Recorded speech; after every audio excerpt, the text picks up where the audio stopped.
Halo semuanya, welcome back. Kita balik lagi ke Trading Battle season pertama. Sekarang udah masuk episode yang keempat.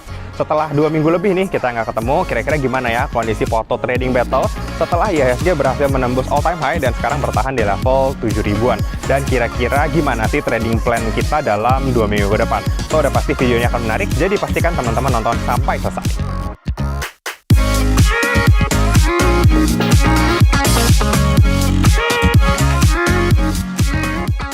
Halo semuanya, kita balik lagi ke Trading Battle season pertama. Sekarang udah masuk ke episode yang keempat. Sekarang ini setelah 2 minggu lebih, gue mau update soal perkembangan portofolio trading gue dan Arvin. Plus nanti kita juga akan sharing saham apa yang lagi kita pantau. Mudah-mudahan sih nanti bisa teman-teman dapat insight ya dari sharing kita di sini. Dan gue mau nyapa dulu Arvin. Bro, gimana bro? Apa kabar?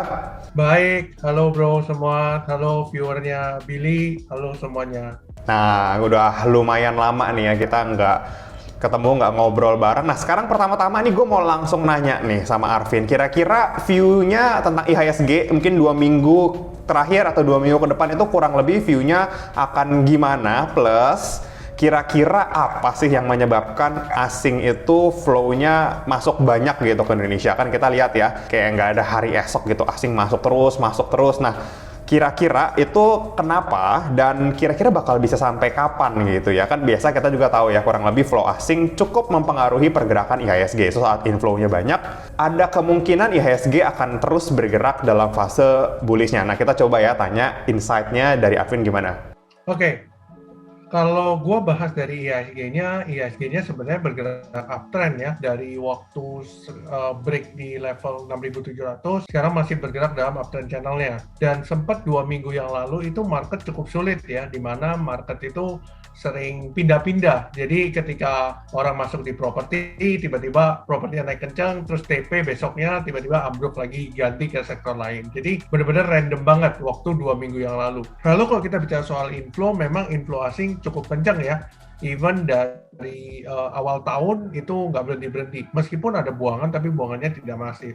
Nah, pertanyaannya kan banyak orang yang tanya nih, kenapa kok bisa naik terus dan inflow asing terus masuk gitu ya? Nah, jawabannya pastinya karena perang Rusia dan Ukraina. Kita sama-sama tahu perang Rusia dan Ukraina ini adalah salah satu faktor X ya, yang tidak bisa terprediksi oleh kita. Perang Rusia dan Ukraina itu menyebabkan banyak hal. Komoditas yang naik gitu ya, karena supply-nya jadi terbatas. Indonesia adalah produsen negara komoditas gitu ya, maka mereka yang diuntungkan. Seperti kita lihat, sering banget terjadi indeks Asia yaitu merah, tapi kita malah cenderung hijau. Satu sektor yang menopang IHSG kita adalah komoditas. Ketika komoditasnya boom, ya otomatis saham-saham komoditas yang pada rally. Nah, tinggal kita cari entry point-nya yang pas dan komoditas mana yang menarik untuk kita entry gitu ya. Mungkin itu sih Bill dari gua. Mungkin gua akan tambahin sedikit ya untuk di technical-nya. Gua akan share screen-nya sambil nanti sekalian abis gua update IHSG pergerakannya, nanti gua akan langsung masuk ke portofolio ajaib gua untuk yang Trading Battle. Jadi kita langsung lihat aja. Nah, ini pergerakan indeks kita. Mungkin kurang lebih kita akan lihat trennya dari Oktober ya. Dia itu mulai masuk fase sideways, di mana supportnya itu di sekitar 6.400, 6.500-an. Lalu resistannya itu di 6.710 sampai 6.740. Sempat lama ya, dari Oktober sampai ke bulan Februari ya 2022, artinya kurang lebih ada hampir 6 bulan ya, hampir setengah tahun kita begini-gini tektok aja. Nah, ketika fase sideways sudah lumayan lama ya, konsolidasi sudah lama, maka ada peluang ketika nanti dia berhasil breakout akan ada power yang cukup besar juga. Tapi yang perlu teman-teman lihat adalah ketika mungkin nanti dia breakdown dari channel ini, mungkin dia turun ya, mungkin dia breakdown bikin new low di 6920-an ini, menurut gua harus hati-hati karena ada peluang untuk koreksi ke 67-an lagi. Nah, sekarang gua akan kasih lihat ya kira-kira gimana kinerja portofolio gua di Ajaib untuk Trading Battle ini. Kita langsung masuk aja, gua akses dari browser invest.ajaib.co.id. Kalian juga bisa akses ya melalui browser kalian atau dari apps juga tampilannya akan sama. Nah, teman-teman yang belum pakai Ajaib, kalian bisa langsung aja download ya, linknya ada di kolom deskripsi. Nanti tinggal ikutin aja langkah-langkahnya untuk bisa dapetin bonus-bonus dari Ajaib. Nah, ini gue akan share ya, gue akan pertama kasih lihat dulu total investasinya. Sekarang gue all in Ya mungkin dari modal awal 10 juta yang kemarin di awal itu gue kasih tahu, gue all in ya, masuk ke saham semuanya. Bahkan udah lebih, 10 juta 131 ribu. Cuma ada sisa cash ini 118 ribu. Gue akan tambahin dulu ya, 10 juta 131 tambah 118 ribu. Kurang lebih 10 juta 249 ribu atau 10 juta 250 ribu lah. So, kurang lebih dari total yang gue investasikan, cuannya itu sekitar 2,5%. Nah, kira-kira saham apa aja yang gue beli selama 2 minggu, 3 minggu terakhir, gue akan share di sini. Kemarin itu yang lumayan, itu gue ada BANK ya. Gue beli dari akhir Januari, itu beli di sekitar 2.200-an. Terakhir itu gua TP di sekitar 2360 ya pas naik kemarin. Terus tapi yang lumayan banyak lagi naiknya itu gua dapet dari Palem. Di sini gua beli itu 640. Terus tiba-tiba sempat naik tinggi. Nah, itu gua langsung buang tuh di hari itu. Nah, di sini gua buang di 875. Lalu ada juga ya MDKA ini juga lumayan. Terus ada loss-nya gak? Ada, banyak malah. Loss-nya banyak sebenarnya, kayak misalkan di Pegas ya. Di Pegas itu gua cut loss. Memang tapi nggak banyak ya jumlah lotnya. Di sini gua beli di 1410, gua jual di 1390. Terus IPTV gua cut loss juga, beli di 143, jual di 140 karena ini waktu itu buat fast trading tapi ternyata nggak naik ya di hari itu. So itu ya kurang lebih trading yang gua lakukan. Dan hari ini gua melakukan satu pembelian, yaitu gua beli keras. Ya, nanti mungkin gua akan share kenapa keras ini menarik untuk gua beli. Nah, sekalian ya gua menunjukin isi porto gua, ada 7 saham. Ya, 7 saham dan sisa cash-nya hampir 0.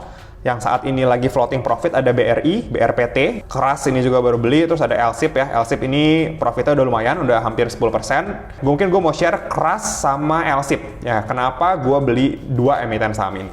Oke, kita akan langsung pindah aja ke TradingView. Nah, ini gue udah buka ya, ini chartnya keras. Teman-teman di sini bisa lihat sebenarnya keras itu lagi fase downtrend jangka menengah lah, karena dia udah dari awal tahun 2021 itu turun. Nah, di sini gue lihat ya, mulai terlihat ada pantulan-pantulan yang cukup menarik. Memang ini spekulatif karena dia memang belum benar-benar breakout dari downtrend jangka menengahnya. Tapi di sini gue udah lihat sudah ada bullish divergence ya. Harganya membentuk lower low, tapi MACD-nya ini membentuk higher low. Udah 3 kali, 1, 2, 3, udah 3 swing. Karena rewardnya itu, target gua itu bisa ke 440, itu lumayan oke, 25%, atau mungkin pertama TP1-nya gua akan consider untuk ambil di sekitar 390 di resistan yang ini.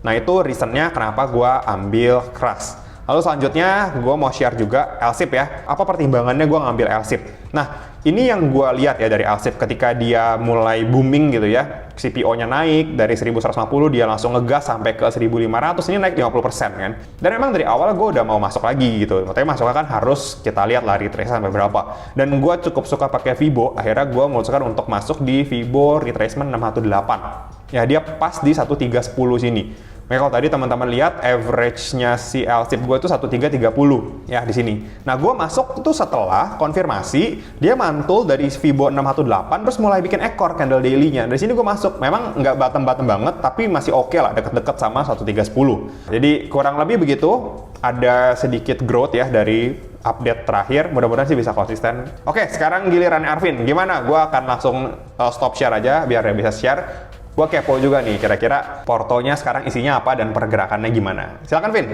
Oke. So, gue akan cerita dikit mengenai perjalanan trading gue selama 2 minggu ini. Gue sempat minus 7%-an waktu di Porto Ajaib. Jadi dari 10 juta, itu minus 7% equity. Jadi minusnya 700 ribu ya. Jadi lumayan dalam. Gue mencoba untuk recover dalam waktu 1 minggu ke belakang. Gue lihat yang mana yang kira-kira gue harus buang, yang mana gue bisa pertahanin. Basically, akhirnya gue memutuskan untuk meng-cut loss beberapa saham yang cukup dalam sebenarnya. Tapi gue harus lakukan karena gue harus switching ke tempat lain yang jauh lebih prospek. Oke, sekarang itu kalau kita lihat, itu gue hampir pakai 66% ya dari buying power yang gue punya, sisanya itu sekitar 3.053.000. Jadi kalau kita hitung, itu setara dengan 9,698 ribu. Ya, kalau kita bisa hitung ya minusnya 2,9% ya, hampir 3%. Jadi basically gue berhasil menurunkan gitu ya, dari minus 7 jadi minus 3. Jadi basically udah plus 4% sebenarnya. Nah, jadi kalau ditanya transaksi apa yang gue lakukan gitu ya. Oke, jadi history gue selama gue trading battle di Ajaib itu sekitar 219, which is hampir 3 kali lipat dari apa yang Billy lakukan. Kenapa? Karena gue mengejar ketertinggalan. Jadi makanya kenapa gue mungkin mainnya pendek, tapi gue ambil pendek, ambil gitu ya. Nah, sebenarnya di minggu-minggu lalu banyak banget trading error yang gue lakukan gitu ya. Makanya akhirnya porto gue tergerus cukup banyak. Nah, sekarang gue mencoba mengembalikan trading gue yang cukup berhasil kemarin tuh di beberapa saham seperti PSKT, itu gue cuan gitu ya. Ada DKFT, gue cuan. Jadi lebih banyak ke saham-saham top liner. MPMX pun gue juga masuk gitu ya waktu itu. So far cukup baik, tapi ya memang cut loss tuh selalu ada ya. Seperti ISSP yang waktu itu sempat ARB gitu ya. Lalu bola juga waktu itu sempat turun juga, gua akhirnya jual kalau nggak salah BEP atau plus 2 tick, gua lupa. Jadi cuannya nggak maksimal sebenarnya. Nah, prinsipnya adalah yang gua review adalah terlalu cepat dalam mengambil keputusan. Jadi ketika masuk itu terlalu cepat, nggak disupport banget, akhirnya mengganggu psikologi yang mana akhirnya gua cut loss tuh karena terlalu dalam. Jadi itu mungkin bisa jadi pelajaran buat teman-teman. Nah, sekarang porto yang dalam holding gua itu apa? Jadi ada 5 saham di porto gua, mungkin nggak terlalu banyak ya. 5 saham itu adalah Adaro, BRPT, BSD, ERA, dan IMAS. Sebenarnya porto gua itu biasanya itu 2 jutaan semua gitu ya. Nah, cuma mungkin ada beberapa saham yang gua masuknya baru 75%, kayak contohnya BRPT baru 75%, Adaro baru 75%, BSDE ini bahkan baru even 50%. Gua belum masuk semua. Era Jaya udah full ini malah. Mungkin ini malah kelirunya karena gue masuknya kecepatan. Harusnya sih gue mau fullin sampai 75%, ternyata udah masuk semua ya. It's okay gitu ya, karena memang udah disupport juga ya sudah. Terus ada IMAS yang IMAS ini yang agak second liner. Gue baru spec buy sih, makanya kalau teman-teman lihat nominalnya itu cukup kecil ya, di 465.000, kecil banget. Nah, sekarang yang mau kita bahas adalah beberapa saham. Kenapa gue milih BSD dan Era Jaya. Seperti teman-teman lihat, di sini itu ada support ya di level 990 sampai 1000. Sebenarnya, gua idealnya mau mengambil di sini. Ternyata dia breakout dulu. Nah, di 1 jamnya itu terjadi inflow di pada saat breakout ini. Jadi ini ada kayak semacam pola triangle gitu ya di time frame yang lebih kecil. Nah, habis itu dia melakukan retest di hari ini karena IHSG-nya merah, dia juga ikut turun. Nah, di kesempatan ini gue justru mengambil. Kenapa?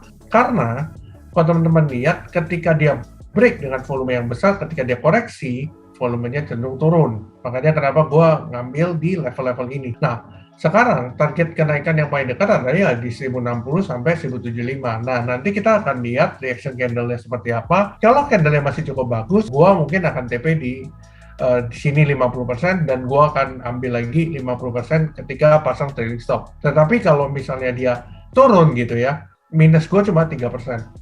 Itu. Jadi pertimbangan gua adalah sekarang cut loss short gitu ya, belajar dari pengalaman kemarin.